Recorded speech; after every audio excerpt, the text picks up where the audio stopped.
let us play 1 minute shloka recitation challenge to keep away depression.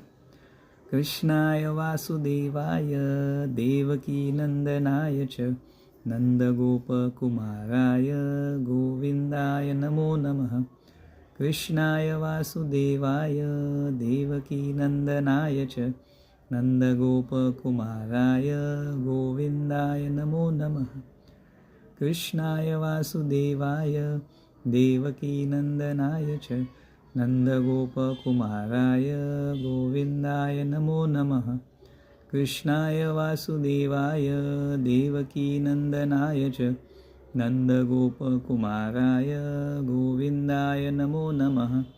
Krishnaya Vasudevaya Devaki Nandanaya Cha Nandagopa Kumaraya Govindaya Namo Namaha. Krishnaya Vasudevaya Devaki Nandanaya Cha Nandagopa Kumaraya Govindaya Namo Namaha. Krishnaya Vasudevaya Devaki Nandanaya Cha Nandagopa Kumaraya Govindaya Namo Namaha. हरे कृष्णा। दोस्तों, आप ये छोटा सा challenge भी follow करेंगे daily, कोई भी 1 minute का चैलेंज, चाहे वो लॉफिंग चैलेंज हो 1 मिनट का, चाहे वो श्लोका पाठांतर का चैलेंज हो, चाहे वो नाम संकीर्तन का चैलेंज हो, डेली कोई भी एक चैलेंज आप फॉलो करेंगे 5 बार 10 बार, जल्दी से जल्दी डिप्रेशन को छुट्टी मिल जाएगी boss.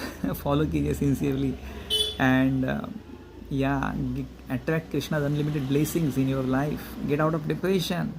Be happy, be blissful, joyful by following this Krishna meditation. Hare Krishna.